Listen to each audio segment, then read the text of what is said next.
I want to welcome a very, very special person who promotes extremely important ideas in Israel and beyond.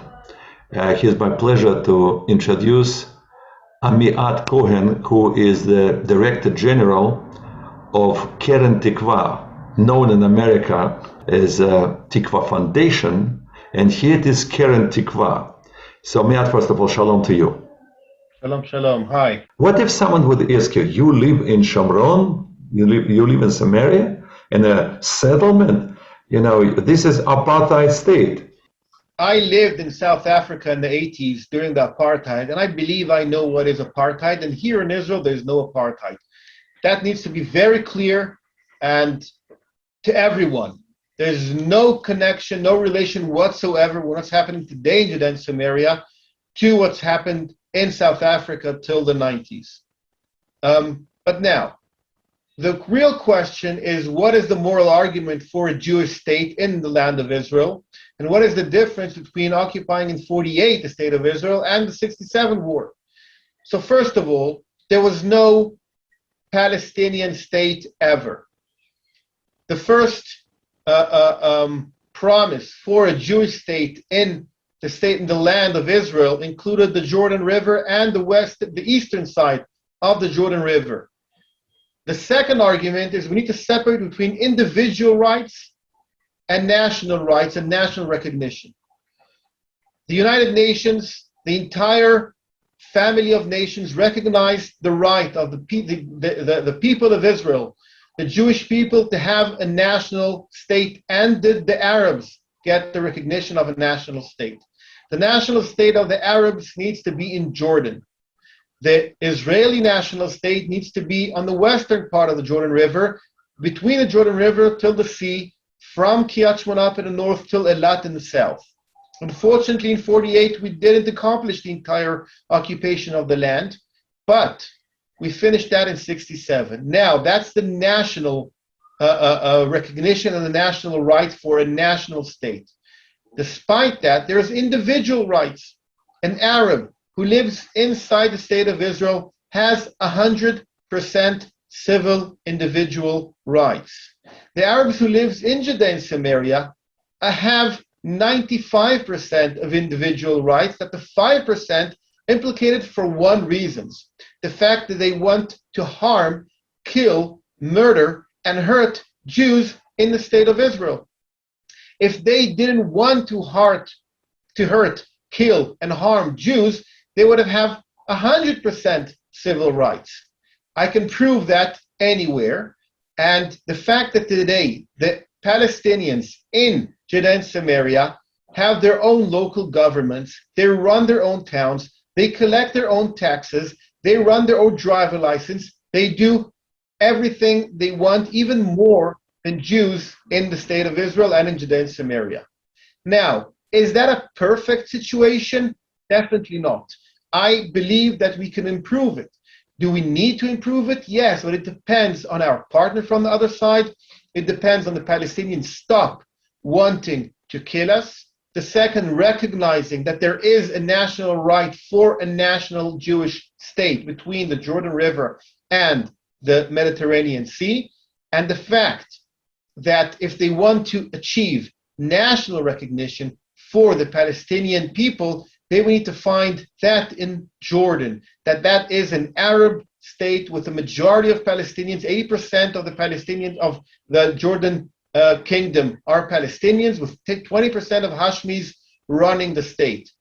If you want to find national rights, go there. But I know Arabs, I live among them and with them, I drive the same road with them, I do a lot of business with them. People who don't want to kill Jews and not anti-Semites and anti-Zionists have a very good individual freedom and liberty, sometimes much more than Jews. The fact that I can't pray in Table Mountain, that's a lack of civil rights. And the Palestinians can do it. The fact that I don't have freedom of transportation in Arab cities because I'm threatened to be killed, and in fact, in a lot of experience of Jews that are being murdered and massacred inside the Palestinian cities, the fact that actually I have less civil rights and individual freedom and individual liberty than the Arabs in Judea and Samaria. Go to the Arabs inside the state of Israel and see the future. 50% of doctors in the state of Israel are Israeli Arabs.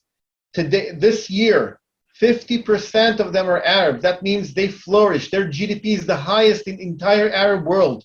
They will flourish under the Israeli Jewish state government. If they want to have their own state, they're offered to go and be part as a coalition. I don't need to move from Nablus or from Jenin or from Bethlehem. They can have a Jordanian passport, but with full individual rights in Jenin today. But it seems like practically today, no Arab Israeli, not Arab Palestinian, leader is willing to recognize not just the entire territory as a Jewish state, but any territory as a Jewish state. No territory is a Jewish state. No Tel Aviv is a Jewish state. It seems to me, I'm talking about Palestinian positions. I'm not even sure about Israeli Arabs, actually. What is, the differences between some parties. So based on what you said, a perspective of some kind of a peaceful agreement or any prospect of peace, one state solution under the Israeli national government, or some kind of still two-state solution in the same territory?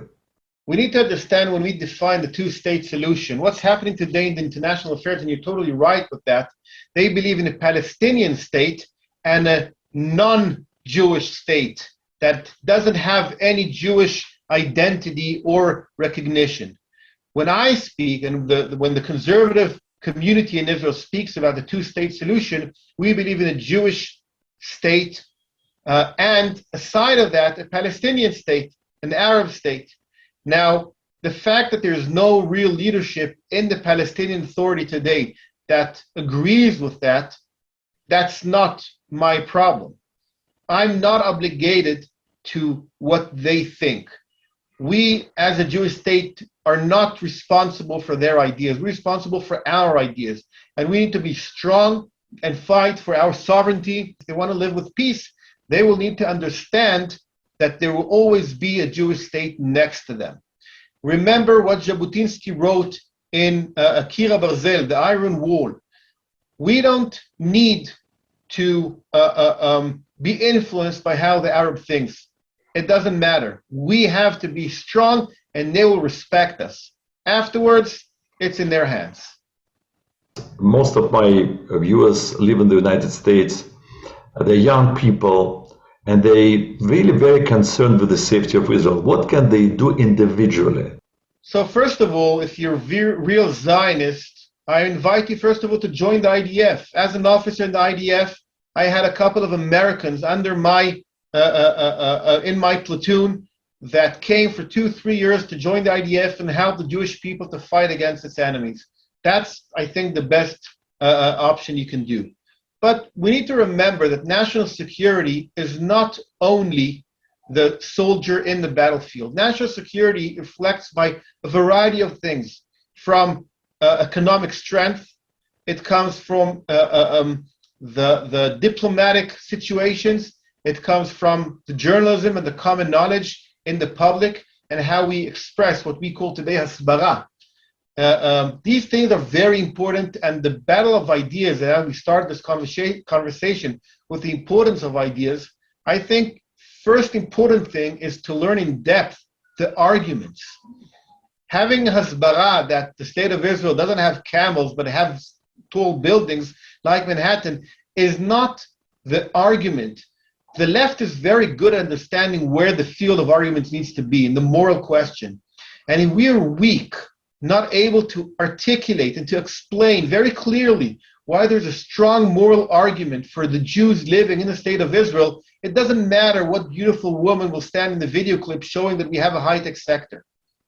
The real help that the state of Israel needs, aside of strong soldiers and a strong economy, is people who articulate and understand and explain and express in every way possible the moral argument for the existing of the Jewish state that is not based only on the existential threat, but on the promising of what this state means for the Jewish people as the attempt to flourish the moral ideas of the Jewish people. I want to thank you, Amiad, so much, and I understand that all of us, first of all, have to educate ourselves, be inspired, and inspire others. I want to wish you all the best, prosperity and success in fulfilling your mission. And Keren Tikva should be successful, because I believe it's hope for the state of Israel and its future. And shalom to the people of Israel. Toda rabba, shalom, shalom. Thank you very much for everyone, for the listeners, and thank you, Rabbi Katzin, for having me here.